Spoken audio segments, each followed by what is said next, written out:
Hey guys, it's your girl Night Latte, and you are listening to Girl Chat. So I know it has been some time, and I wanted to give you guys some amazing content to talk about. So before we get into it, if you like this episode and you want to hear more, you can feel free to subscribe to me on Spotify.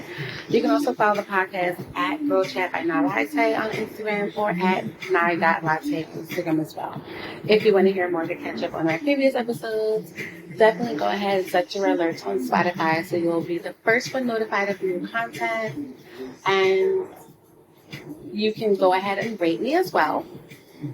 So today's episode, we are actually going to kind of rewind.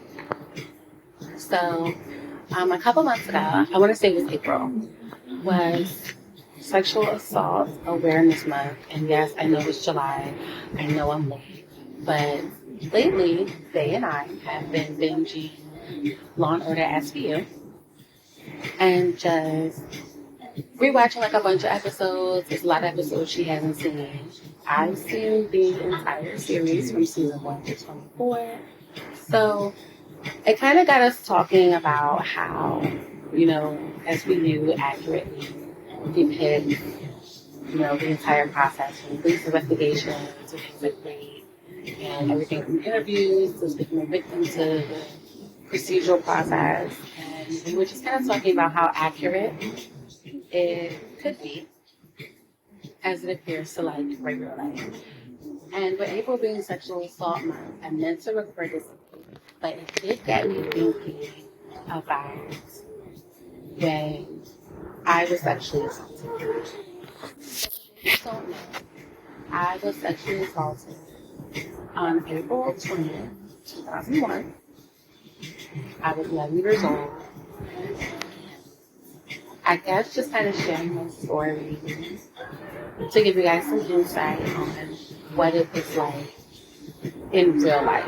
For those of you that haven't seen Law and Order SVU, it is like a crime drama show that shows the police's procedural process of sex crimes. So things like molestation, rape, different types of sexual assaults or domestic violence, those are considered the most special victims.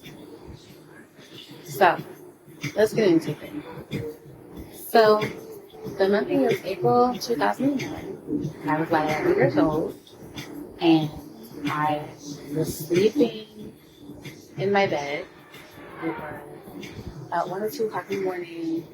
Kind of been sleeping on and off, kind of how you're supposed to be in bed for school.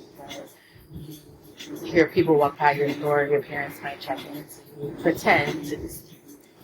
So I was laying in my bed. It's about 2 o'clock in the morning, and I had been watching like this Steve Harvey show was on, and all of a sudden, I thought I heard someone walk down the hallway.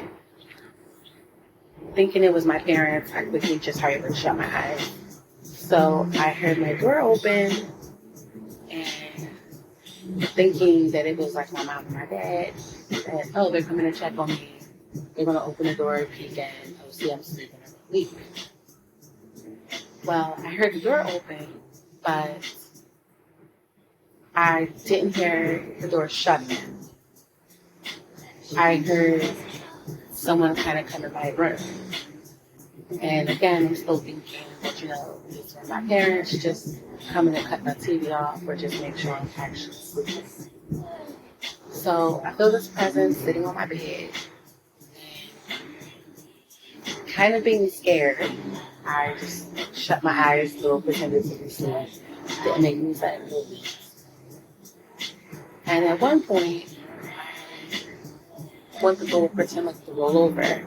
So I rolled over, opened my eyes for a brief second, and I noticed that sitting on the end of my bed was my brother. Just a little backdrop on that. My parents were married. I'm the only child that my parents share together. My mom came into the relationship with my son, who's my brother, but he wasn't my dad's son. My dad came into the relationship with 2 children from previous relationships, so technically my stepbrother was the one in my room this particular. So us being siblings, we were pretty close. So it wasn't abnormal for him to be alone. But I guess I didn't really think anything of it. Like, oh, he's in here, maybe he's watching TV. We did have cable at the time, but he didn't have cable in his room. I had cable in my room. So I'm like, okay, maybe he's just watching TV because I had cable back there. So something just told me, like, to just close my eyes again. And then it was like, I felt like my covers raised. And back in these days, I slept in like pajamas, not naked like I do now. So I felt my covers raised, but it was towards the bottom of my feet. So not really kind of sure what was happening. I still just kept my eyes closed. And then that's when I felt something wet on my foot. And then I felt teeth. And that's when I realized that he was sucking on my teeth. Now, mind you, I'm like 11. I don't know how to feel. I'm kind of creeped out, kind of scared, kind of nervous. And immediate instinct was to just keep my eyes shut because I wasn't sure what was happening and what was going to happen next. So that went on for, I guess, a few minutes. And then after a while, the TV cut off. So I'm thinking, like, okay, maybe it's going to leave. Then I felt him roll my body over on my back. And I kind of felt him get real close and slide the bucket all the way down. And then he woke me up.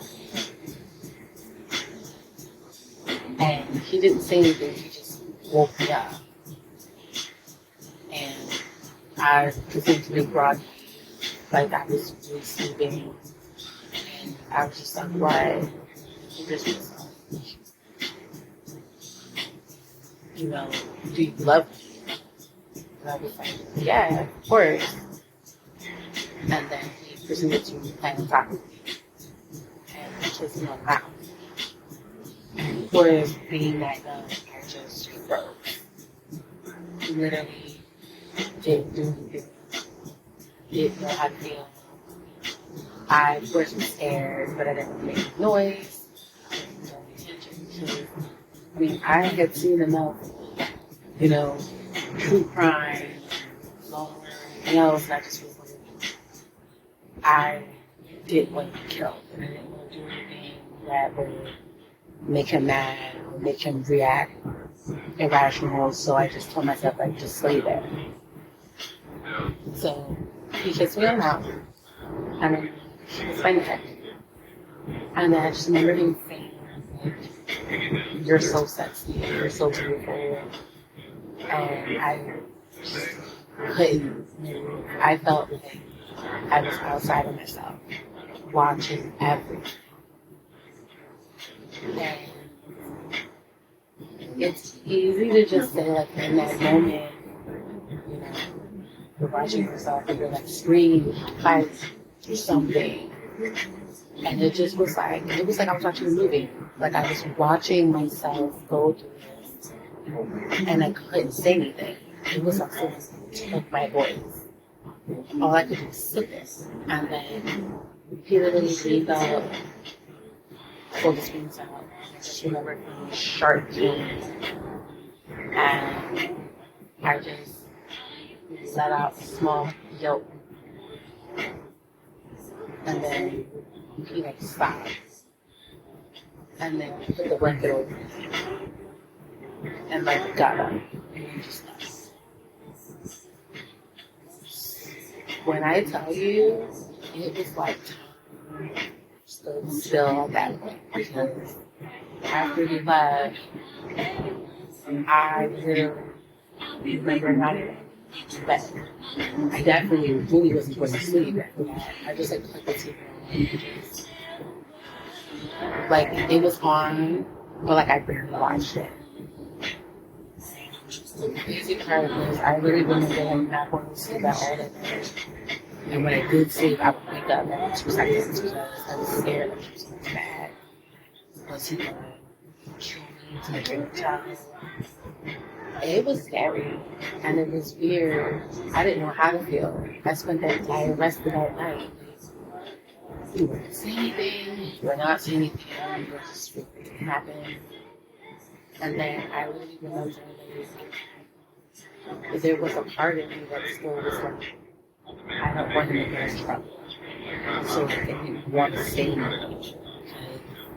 I loved him. That was my brother.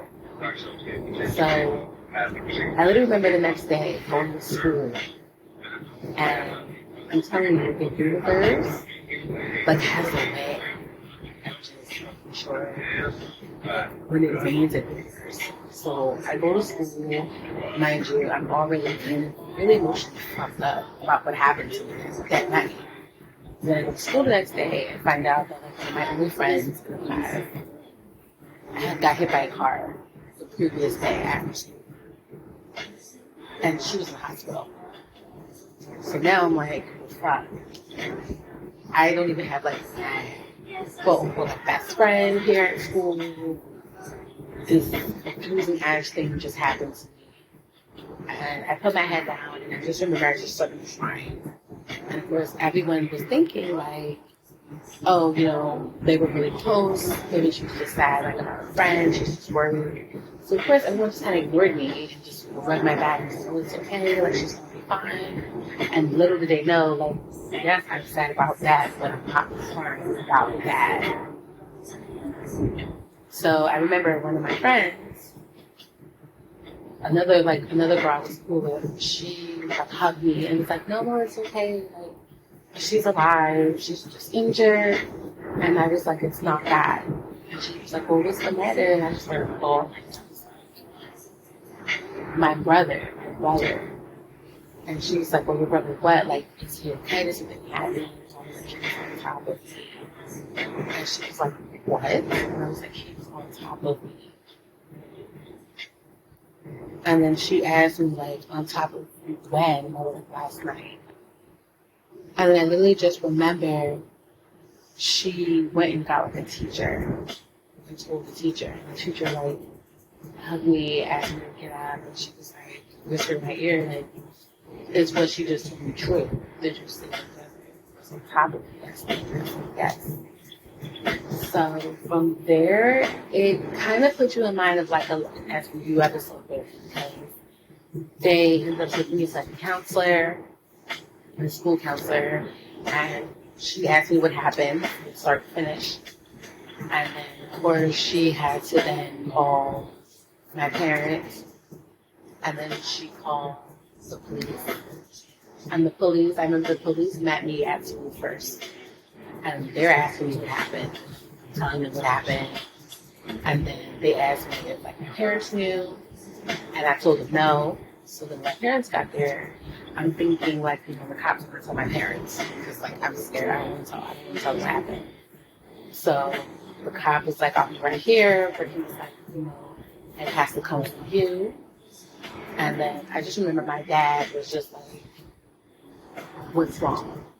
What's the matter? Like, what's going on? What happened?" And I was just like, I was so sorry. Like, it happened, and I'm sorry. And then my parents were just like, "What happened? What are you sorry about?" Like, talk. And then I told them what happened, and I literally saw like, you could see the smoke.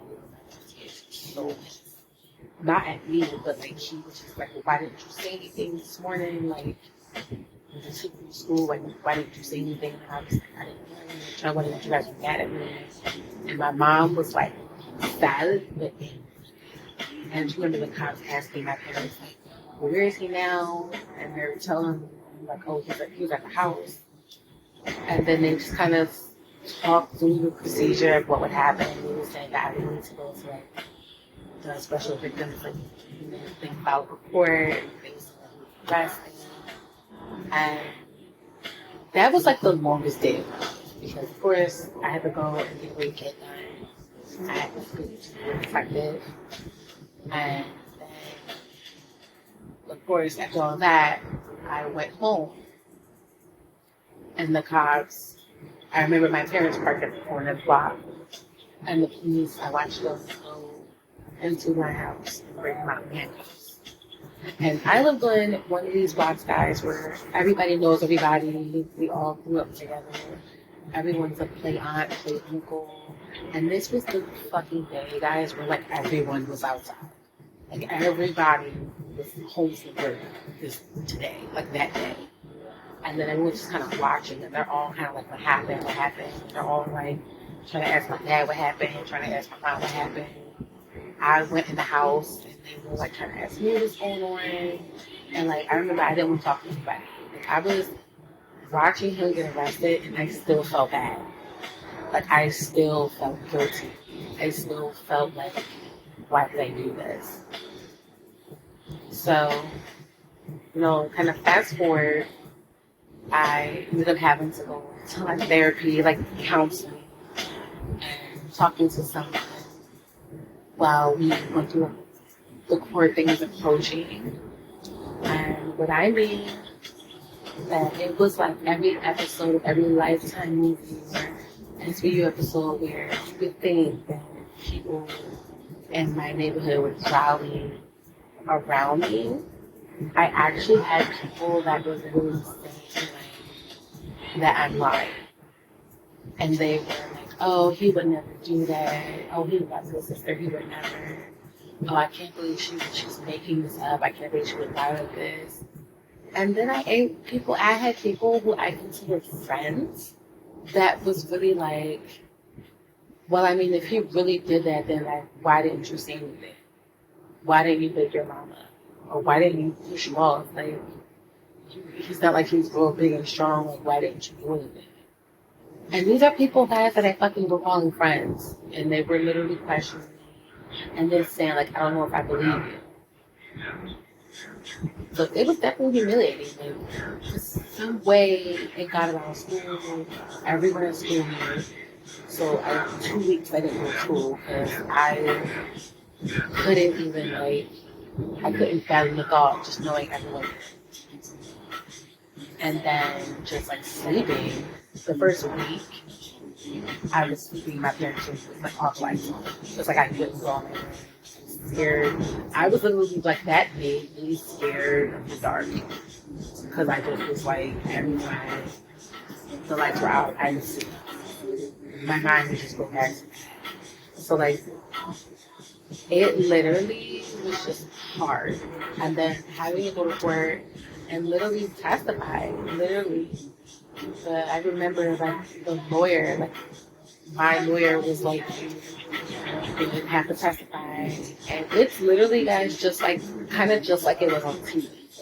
They prepped you, they took me to where like, they showed me where the judge was sick, where I was sick. They told me like, they would ask me questions. Said, just walk me through what happened. And then they told me that, his lawyer would ask questions. And then they would say, like, he would be there. And then they said, like, my parents couldn't. And I literally was like, I was terrified because I had to sit in a room with people and I was with him. And mind you, I still felt some type of guilt. Like, I still felt bad. So it's like, I have to sit in front of this person and sit in a room full of strangers and talk about this.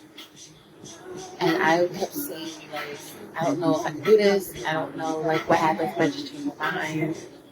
And it was crazy. It really was. It was crazy. It was devastating. And I was scared. I was nauseous all the time. I didn't really eat. And then I just remember when it came time to go for it. It was the most infuriating process because, of course, you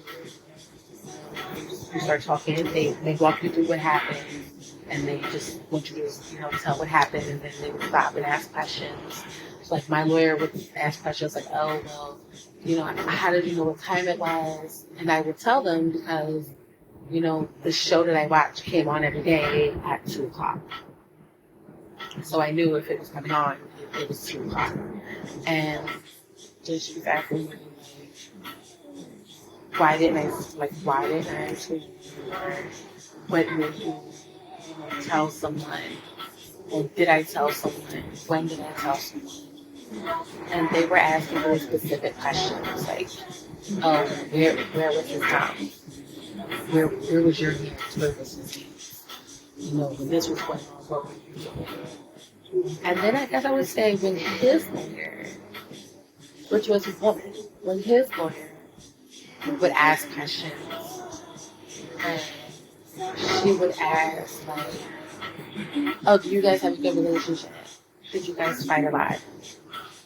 Is it possible that you're doing this because you guys have a fight? Is it possible you're doing this to get back at it? Is it possible that you could be making this up because you don't have as much attention from your parents anymore? And I literally would get so, like, I would have to remember what my lawyer would say was like, if my lawyer objects, don't answer a question. Because of course naturally you get defensive if this person basically fucking called me a liar. And meanwhile, I look over at him and he's just laughing. He's laughing, he's smirking. Like, to him it's the funniest shit in the world. I'm humiliated. You humiliated me. And you're laughing. You violated me. And you think it's fucking hilarious. I would say right in that moment was where I found my strength, because it was like, why am I in fear and feeling guilty and sad? And the fucking person that did this to me doesn't even give a fuck. There's no remorse. They won't feel bad. And I think from there, that's when I just was like, compose myself. And I just made the decision there that I was going to tell the truth. And I had to tell myself that it didn't matter what happened. I know what happened. And I know what happened to me. So luckily, they find him guilty. I was too young to really understand, like, the sentencing. I know he did do some jail time. He was permanently on the registry. I literally looked him up a couple of weeks ago, actually. He's lifetime on the registry. But it was hard. It was hard. And people ask me, like, oh, have you seen him since? I get that question a lot. Have you seen him since? And surprisingly, over the years, I have seen him several times. I've seen him one time when I was home from college on the subway, and he just kind of stared at me. I seen him when I got on, and I tried to sit far, but he kind of walked near it, and he just kind of stared at me until he got off the bus or the train. And that was the first time I had seen him since that day in court. And then another time I had seen him, I was down our old neighborhood getting a breakfast sandwich. And I remember he was standing outside when I walked outside. And he was saying, can I talk to you? And I just walked really fast to my car and just got in, locked the door. He was knocking on the door, can I talk to you? Can I talk to you? And I just was leave me alone, just leave me alone. And then he eventually left. And then that's the last time I say that I've seen him. We share a father. And for those of you that, listen, my dad died last year. Yeah, definitely it was last year in 2022. My dad had died. And my mom had a memorial for my dad at one of his friends' house. And he was there. I didn't go because I told myself that, especially when I had children, that my children would never know him. He will never know my kids. He will never know me. So when I found out that she kind of let him be there, I chose not to be there. Because I said it, I am not breaking bread with the person who sexually assaulted me. And when people also ask well, how did they prove anything? I told you guys I got a rape kit done, and turns out, I found out later that he left semen. So, like, I thought I had washed up really good that morning. I'm actually glad for the first time, like, my brain was distracted and I didn't do as great as a job in bathing because it was those semen, like, in my vagina. So he had ejaculated just from being excited. I was virgin, so he couldn't get it all the way in, but he came on my vagina and it's actually still there. So they had like, the DNA evidence. But I know sometimes people kind of are hesitant to come forward and share what happens to them because they don't want people to judge them or feel away or get backlash. And the entire moral of me even talking about this is because it sticks with you. I remember the details all these years later as clearly as it happened.